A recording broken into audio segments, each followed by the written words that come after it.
हमारे आराध्य भगवान श्री विष्णु नारायण जी ठाकुर, जिनकी हम पूजा करते हैं, उनके श्री चरणों में हम सभी की तरफ से नमन।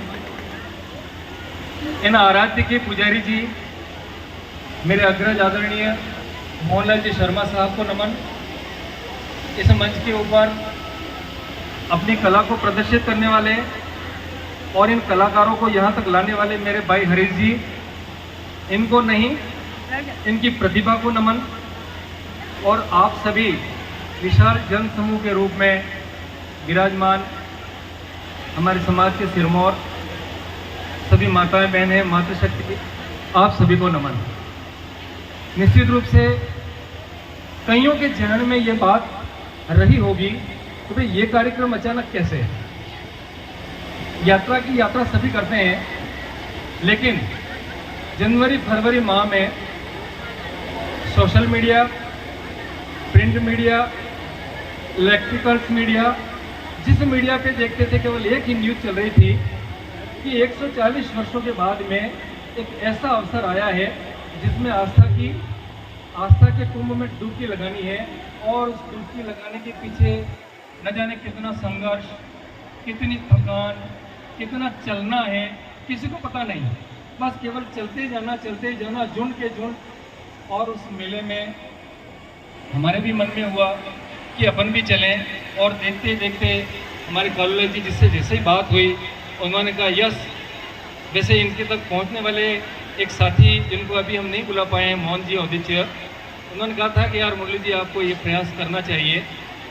24 जोड़े बने थे, किंतु बाद में अन्य वाहनों से हमारे समाज के बहुत सारे साथियों ने उस तीर्थ में, उस महाकुंभ में डुबकी लगाई। इसकी प्रेरणा कैसे मिली वो आपसे निवेदन करना चाह रहा हूँ मैं कि वो जो यात्रा थी, हमें पता नहीं, यहाँ अभी आपने देखा होगा हमारी ऐसी मातृशक्ति जो शायद 100 मीटर भी नहीं चल पाती हैं, वो 20-20 किलोमीटर तक चली। कैसे चली, किस शक्ति ने उनको चलवाया। बस हमारे पास में कहने को एक यहाँ पर एक सफ़ेद टोपी है हमारी, एक ये पहचान रखी थी हमारे ग्रुप ने। हमने देखा था कि लोग वहाँ रस्सियाँ बांध करके और उस ग्रुप के अंदर जा रहे हैं, कहीं कोई खो नहीं जाए। और वाकई ऐसी भय की स्थिति थी, लेकिन एक जुनून था।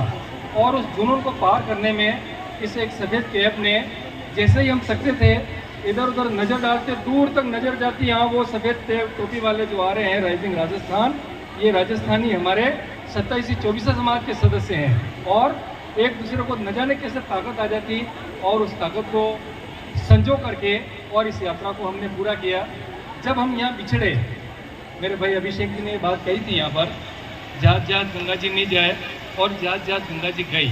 जब बिछड़े तो ये लग रहा था कि एक परिवार यहाँ से बिछड़ रहा है, ये परिवार वापस कब मिलेगा। इस परिवार को वापस कैसे मिला है। और न जाने इन ईश्वर ने, इन गातोड़ जी ने, इन ठाकुर जी ने किसके मुंह से ये कहलवा दिया कि वापस मिले, चलो कुछ कर दें, और केवल एक के मुंह से निकला और दूसरे दिन 24 तैयार। 24 ने कहा कि भाई अपन ही थोड़ी गए हैं, अपने साथी बहुत सारे हैं, 45 तैयार। और आप यकीन माने, रात को जब हम यहाँ बैठे थे उसमें भी साथी तैयार थे।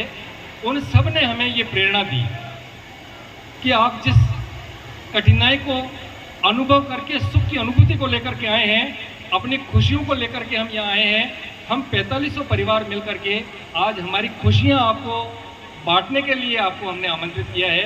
ये हम हमारी खुशियाँ आपको शेयर कर रहे हैं और साथ ही एक सद्भावना का मैसेज देना चाह रहे हैं कि यदि हम चाहें कि प्रेम से कैसे रहा जा सकता है, कैसे एक दूसरे को सपोर्ट किया जा सकता है, कैसे समाज को बनाया जा सकता है, कैसे समाज के ऊपर विश्वास किया जा सकता है। एक हमारी एक कमजोरी रहती है, मानव मात्र की कमजोरी। यदि हम 2 और 3 साथ में हैं, बहुत अच्छी बात करेंगे और